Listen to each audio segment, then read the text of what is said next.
China China Pakistan economic corridor మీద Gwadar port మీద $50 billion ఖర్చు పెట్టింది. అంత మొత్తం నిజంగా మనకు వస్తే డెఫినెట్లీ వేరే ప్రపంచం మనం చూడొచ్చు. ఎందుకంటే చైనా హ్యూజ్ మీరు ముఖ్యమంత్రి గారి మాటలు చూస్తే చూడాలండి. $50 బిలియన్ అని ఆయన అంటే అంతకంటే ఎక్కువ ఇస్తామని చెప్పేసి మరి ఆర్థిక శాఖ మంత్రి గారు అన్నటువంటి పరిస్థితి. రైట్, మళ్ళీ మీ దగ్గరకు వస్తానండి. ఒకసారి శేఖర్ రెడ్డి గారి దగ్గరకు వస్తాను. శేఖర్ రెడ్డి గారు నమస్తే అండి. వాసుదేవన్ గారు, మీకు తోటి ప్యానలిస్టులకి 990 వీక్షకులందరికీ కూడా వెరీ గుడ్ మార్నింగ్ సార్. నిన్న జరిగిన సదస్సులో $50 బిలియన్ మీరు ఎప్పుడైనా ఆ మొత్తాన్ని కనీసం చూడగలిగారా? అంటే చూడగలిగటం అంటే అక్షరాల్లో చూడగలిగారా? అలాంటిది ఒక ప్రామిస్ డైరెక్ట్ దుబాయ్ నుంచి వచ్చిన మినిస్టర్స్ వాళ్ళు మాట్లాడటం.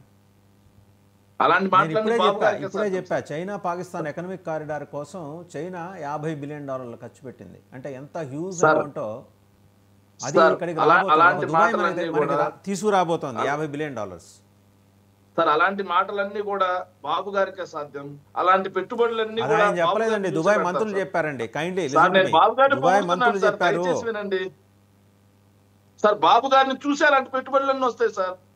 2014 నుంచి 19 మధ్యలో 20 లక్షల కోట్ల పెట్టుబడులు, 25 లక్షల కోట్ల పెట్టుబడులు, దావోస్ వెళ్తే 15 లక్షలు, 18 లక్షలు, 25 లక్షలు పెట్టుబడుల వెల్లు, ఆ పెట్టుబడుల వరద, పెట్టుబడుల సునామీ అని రాశారు సార్. ఎన్నొచ్చాయి? గ్రౌండ్ ఏందండి, 34,000 కోట్ల రూపాయల పెట్టుబడులు మాత్రమే 5 సంవత్సరాల్లో గ్రౌండ్ అయింది. 34,000 కోట్లు. Just remind it. అన్నారు వంశీకృష్ణ అంటారు, గుర్తుపెట్టుకోవాలి. ఏంటి సార్ హైదరాబాద్ అభివృద్ధి? సార్ నిజంగా ఒక విషయం గుర్తుపెట్టుకోవాలి సార్, దయచేసి నాకు ఒక 5 minutes టైం ఇవ్వండి, నేను ఫినిష్ చేస్తాను. హైదరాబాద్ అభివృద్ధి ఫినిష్ చేయమాకండి, ఆ టెర్మినాలజీ వద్దు, కంప్లీట్ చేయండి సార్. సార్ ఒక్క నిమిషం, సార్ ఒక్క నిమిషం సార్, దయచేసి నన్ను మాట్లాడేవాళ్ళు కదా మాట్లాడండి సార్. ప్రపంచంలో ఎక్కడైనా అభివృద్ధి అనేది ఒక నిరంతర ప్రక్రియ సార్. అంతేగాని పాతాళ భైరవి సినిమాలోగా బొమ్మను పట్టుకునేట్టు గీసి నరుడా ఏమి నీ కోరిక అనగానే అప్పుడే అయిపోదు. భారతదేశంలో హైదరాబాద్, బెంగళూరు, చెన్నై, ముంబై, ఏదైతే కల్కట్టా, ఇలాంటి నగరాలన్నీ కూడా 100ల సంవత్సరాలు ఎంతో మంది కృషితోటి చేయడంలో వచ్చినటువంటి నగరాలు. సమస్య ఎక్కడ వస్తుందంటే, ఒకరే నేనే అన్ని చేశాను, నేను లేకముందు అసలు నగరమే లేదు, నేను లేకముందు అసలు అక్కడ అభివృద్ధి లేదు, నేను వచ్చాకే మొత్తం వచ్చింది. మరి ఎస్టిపిఐ అధ్యక్షుడిగా ఉన్నటువంటి జే చౌదరి ఎవరు సార్? హైదరాబాద్ అభివృద్ధిలో ఆయన పాత్ర లేదా? 1990లో స్టార్ట్ చేశారు. మరి ఎక్కడున్నారైనా చంద్రబాబు నాయుడు గారు 1990లో ఎక్కడున్నారండి చంద్రబాబు నాయుడు గారు? అదేవిధంగా సార్ హైదరాబాద్ ఐటీ అభివృద్ధి గురించి మాట్లాడుతున్నారు సార్. రాజీవ్ గాంధీ గారు మొదటి వర్ధంతి సార్, మొదటి వర్ధంతి డేట్ కూడా ఎప్పుడంటే 21 మే 1992. ఆయన మొదటి వర్ధంతి సందర్భంగా ఆయన దార్శనికతకి, టెక్నాలజీకి ఆయన ఇచ్చిన ప్రాధాన్యానికి గుర్తుగా 4.5 కోట్ల రూపాయల ఖర్చుతో ఎక్కడ స్టార్ట్ చేస్తారు? Cyber city, cyber tower start చేసింది ఎవరు? నేదురుమల్లి జనార్దన్ రెడ్డి. శరవేగంగా పనులు నడిచాయి. తర్వాత కాంగ్రెస్ పార్టీలో పరిణామాలు మారి ఆయన్ని సీఎం గా దించేసి కోట్ల విజయభాస్కర్ రెడ్డి రావడం, వెంటనే ఎలక్షన్స్, ఎన్టీఆర్ గారు గెలవడం, వైస్రాయ్ ఉదంతం, వీటన్నిటి వల్ల దాని పనులు అయిపోయాయి. వాటిని చంద్రబాబు నాయుడు గారు కొనసాగించారు. అంతేగాని చంద్రబాబు నాయుడు గారే ఐటీకి బొడ్డు కోసి నామకరణం చేయలేదు. చంద్రబాబు నాయుడు గారే కంప్యూటర్ కి బొడ్డు కోసి నామకరణం చేయలేదు. చంద్రబాబు నాయుడు గారే కొనసాగించారనే విషయం మీరు అంగీకరిస్తున్నారు కదా? అక్కడ అంగీకరిస్తున్నారా లేదా? కొనసాగించారు కదా. సో సార్ ఒక్క నిమిషం సార్, కాకపోతే చంద్రబాబు నాయుడు గారు కొనసాగించారు సార్. ఒక్క నిమిషం సార్, ఐటీ ఉత్పత్తుల గురించి వద్దాం సార్. ఐటీ ఉత్పత్తుల గురించి కూడా బాబు గారు లేనిదే హైదరాబాద్ ఐటీ లేదంటున్నారు కదా సార్. సార్ 1994-95లో సార్ దేశం మొత్తం ఐటీ ఉత్పత్తులు 250 కోట్లు. దాంట్లో ఏపీ వాటా 22 కోట్లు.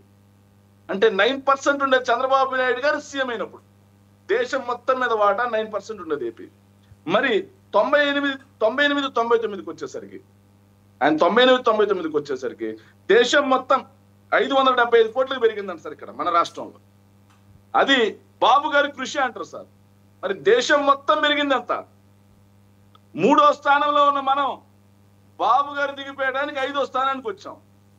బెంగళూరులో ఐటీ ఎంత ఉంది? ఎస్ఎన్ కృష్ణ గారు నేను బొడ్డు కోసి నామకరణం చేశా అని చెప్పరు. పూణేలో ఐటీ, చెన్నైలో ఐటీ, నోయిడాలో ఐటీ ఎవ్వరు చెప్పుకోరు, కానీ ఈయన మాత్రం చెప్పుకుంటారు. కానీ వైఎస్ఆర్ గారు ఏదైతే సీఎం అయిన దిగిపోయడానికి వైఎస్ఆర్ గారి హయాంలో సార్ ఏదైతే 36,000 కోట్ల రూపాయలు ఐటీ ఎక్స్పోర్ట్స్ 15%, 9% నుంచి 15% పెరిగింది. మరి ఆయన చెప్పుకున్నాడా? హైదరాబాద్ అభివృద్ధి, శంషాబాద్ ఎయిర్పోర్ట్, ఓఆర్ఆర్, అదేవిధంగా పివి ఎక్స్ప్రెస్ వే, ఇవన్నీ ఎవరి కృషి? ఎవరు స్టార్ట్ చేసి ఎవరు ఫినిష్ చేశారు? ఎవరు క్లోజ్? అది ఏదైతే మొత్తం వర్కులు మొత్తం కూడా పూర్తి ఎవరు చేశారు? అక్కడ కూర్చొని పక్కన వాళ్ళు నవ్వుకుంటున్నారని ఉండదు. ఎవరైనా ఏమైనా అనుకొని ఒక ఇటుక మట్టి కూడా వేస్తుంటారు సార్, కానీ మాట్లాడుతూ ఉంటారు సార్ ఫినాన్షియల్ డిస్ట్రిక్ట్. ఇక ఆయన చెప్తా ఉన్నారు సార్, ఎవరు ఆయన పేరు, జనసేన నాయకులు అనుకుంటా, యనమల భాస్కర్ గారు. సార్ మనం మాట్లాడేటప్పుడు సెన్సిటివ్ ఒకటి ఉండాలి సార్. ఏం మాట్లాడారంటే ఆయన ఇన్ఫోసిస్ అండ్ మైక్రోసాఫ్ట్ అంట సార్. చంద్రబాబు నాయుడు గారు మైక్రోసాఫ్ట్ తీసుకొచ్చారా? 1990లోనే హైదరాబాద్ లో మైక్రోసాఫ్ట్ ఉంది. 1990 ఎక్కడో తెలుసా అండి? మన మైత్రివనం బిల్డింగ్ ఉంది కదా, అది అందులో దాదాపుగా 50 కంపెనీలు ఉన్నాయి మనకి, మైక్రోసాఫ్ట్ తో సహా. గూగుల్ వైఎస్ఆర్ హయాంలో వచ్చింది, విప్రో వైఎస్ఆర్ గారి హయాంలో వచ్చింది. ఒకసారి కొట్టుకొని చూస్తే తెలుస్తుంది, గూగుల్ చేసి చూడండి, తెలుస్తుంది ఏ కంపెనీ హైదరాబాద్ కి ఎప్పుడు వచ్చిందని. సో ఇప్పుడు మీరు చెప్పేదంతా గూగుల్ నుంచి సేకరించింది, మీ దగ్గరది కాదు. హైదరాబాద్ ఐటీకి పార్థసారథి గారు, ఏదైతే AP electrical development corporation limited ఏదైతే ఎండీగా చేసినటువంటి పార్థసారథి గారి పాత్ర, అదే విధంగా ఎవరైతే ఎస్టీపీఐకి జే చౌదరి గారు, వీళ్ళిద్దరి పాత్ర కృషి వెలగట్టలేంది. అంతేగాని ఒక బాబు గారు ఒక్కరే వచ్చి చేశారు, ఒక వైఎస్ గారు ఒక్కరే వచ్చి చేశారు, ఒక నేదురుమల్లి జనార్దన్ రెడ్డి గారు ఒక్కరే చేశారు అంటూ వాళ్ళని మాత్రమే హైదరాబాద్ ప్రపంచ పటంలో ఇరికి లేదంట సార్, ప్రపంచ పటంలో లేదంట. నేను చూశాను సార్, ఏదైతే 95కి ముందు ఏదైతే ఓల్డ్ మ్యాప్ చూస్తే హైదరాబాద్ కనిపిస్తా ఉంది. మరి బాబు గారే నేను ప్రపంచ పటంలో ఇరికిచ్చా అంటాడు. ఇంత దుర్మార్గమా? ఎస్, వైఎస్ఆర్ ఏదైతే నాలెడ్జ్ పీపుల్ లేరంట సార్. వైఎస్ఆర్ కాంగ్రెస్ పార్టీ అధికారంలో ఉన్నప్పుడు నాలెడ్జ్ పీపుల్, అవును సార్ నిజంగా నాలెడ్జ్ పీపుల్ లేరు సార్ మాకు. కానీ 126,000 కోట్ల రూపాయలు పెట్టుబడి గ్రౌండ్ చేస్తాం మేము. భాస్కర్ గారు 126,000 కోట్ల రూపాయల పెట్టుబడులు గ్రౌండ్ చేశాం. ఇదే నాలెడ్జ్ లేని పీపుల్, అదే విజనరీ 34,000 కోట్ల రూపాయలు పెట్టుబడి మాత్రమే గ్రౌండ్ చేశారు. మీరు మాట్లాడేటప్పుడు నేను ఎందుకు సైలెంట్ గా ఉంటున్నానంటే, మనం ఈ రోజు డిబేట్ ఐటీ రిలేటెడ్ కాబట్టి విభిన్నంగా ఉండాలి. అంటే మనం ఏం చేస్తాం జనాలకి అర్థమయ్యేలా చెప్పాలి.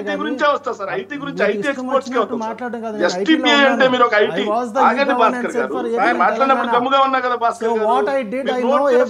నేను గూగుల్ చదవలేదు, నా ఫోన్ కూడా